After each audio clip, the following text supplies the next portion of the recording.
Tides of Chaos. A Wedding Under the Sea. By Whispers of Whimsy. There is one universal truth about weddings. No matter the culture. No matter the bride and her bridegroom. No matter how opulent the affair. There will always be drama. The wedding for Lady Roxanne, the youngest cousin of the High Queen Kassandra, is no different. In fact, this is possibly the most drama-filled event I've experienced in my 153 years as one of the 5 siren sisters. The thunderous storms I'd left at the surface this morning are nothing compared to the turmoil happening around me beneath the Mediterranean Sea. Where do you think you're going with that? I glared at the young boy who froze in his tracks, a golden circlet tucked under his arm. He looked young enough that the pressures of society hadn't yet forced him to tame his wild green hair, strands of it drifting ahead of him, caught in the sea's gentle grip. He flicked his vermilion tail, puffed out his chest with the hollow confidence only a child could muster, and shot me a glare that barely managed to meet my eyes. My lips twitched in amusement, but I quashed the smile that threatened to break free. "None of your business," he huffed, his lower lip sticking out as he made a half-hearted attempt to swim around me. I danced forward, my hand swirling through the water in front of him, distracting him just long enough to pull the delicate golden circlet out from under his arm. "Son of Adamantios, I don't care what you were bribed with," I called over my shoulder as I continued down the long, polished corridor.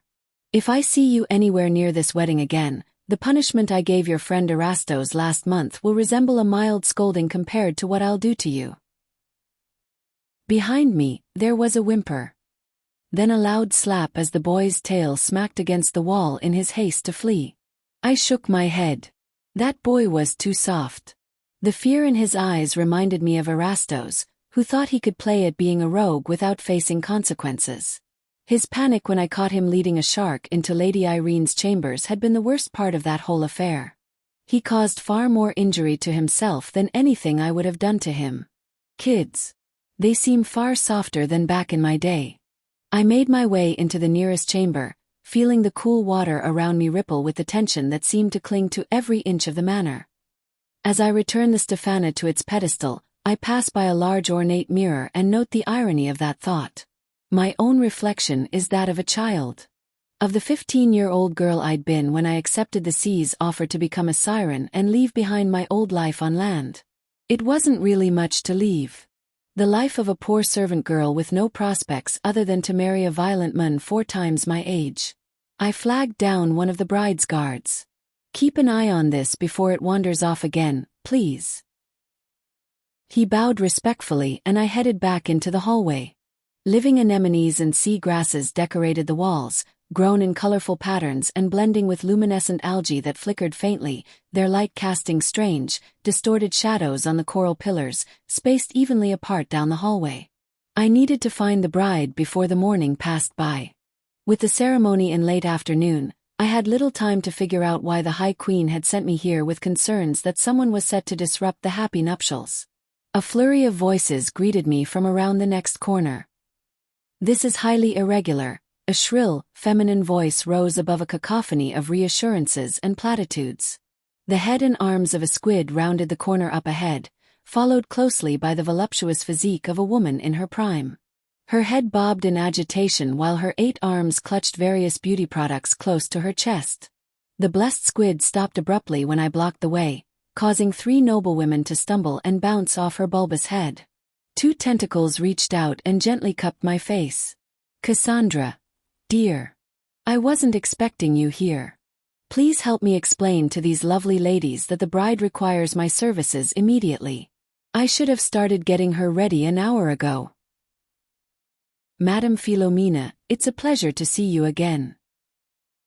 I stepped back and peered around her at the shame-faced women now shrinking behind the most skilled bridal stylist under all of the 7 seas.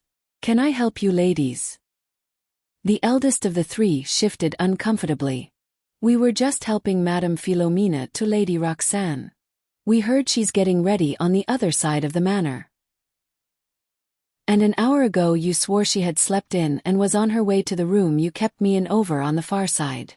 I don't know what games you're playing, but I am a professional, and I have an important job to do.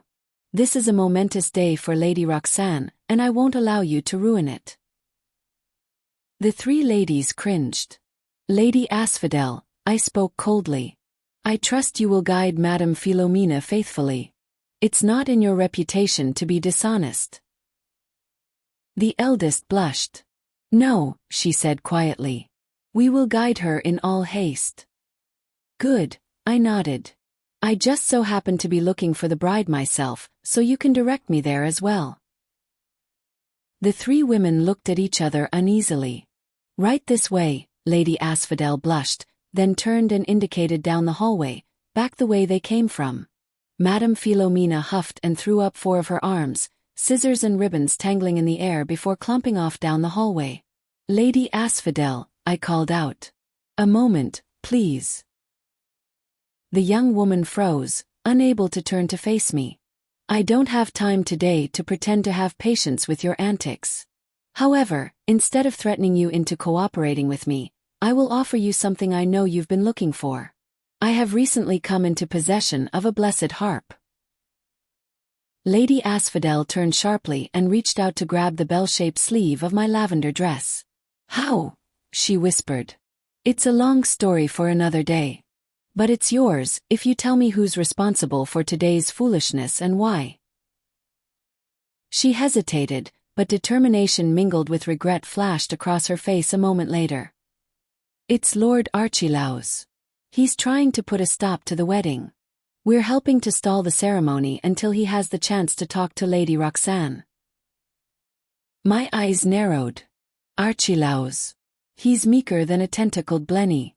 He's also far too noble for these games. If the harp isn't important to you, I'll figure this out on my own." "No, please," desperation flashed in her eyes. "I need it. I'm not lying to you. He pleaded with me to find a way to stall the wedding. I owe him so much, I couldn't deny him." "Why would he do this? I don't see a connection." Lady Asphodel glanced around uneasily. "You'll have to ask him." A thunderous crash shook the windows before I could demand a response. Screams from the garden soon followed, and I left Lady Asphodel as I raced towards the sound of chaos. I hurried into the central garden, an open space with straight, gravel pathways and an assortment of cleanly pruned sea plants of all colors planted in neat rows. In its center were the remains of two columns, now reduced to shards of veined silver marble. It looked as though a noble of great strength used their magic to demolish the ceremony arch. A deep masculine voice snarled on my left. "I will destroy whoever did this." I looked over to see Lord Demetrius, the bridegroom, standing red-faced with his hands clenched and a muscle twitching in his jaw. "This is Queen Lyssandra's doing, I know it. She didn't humiliate me enough when she turned down my proposal in front of all the realms. Now she's trying to ruin my wedding to her cousin. I won't let her get away with this. I will not be a mockery to anyone, let alone a whore like her." "Whore," I commented mildly, but loudly enough to catch his attention. "Isn't she the one who refused you? What is whorish about that?" Lord Demetrius started and drew in a deep breath. Bubbles rushed from his nostrils when he released it. "Ah, siren Kassandra. I didn't see you there." "Apparently," I responded dryly. The garden was filling up with servants, guards, and guests.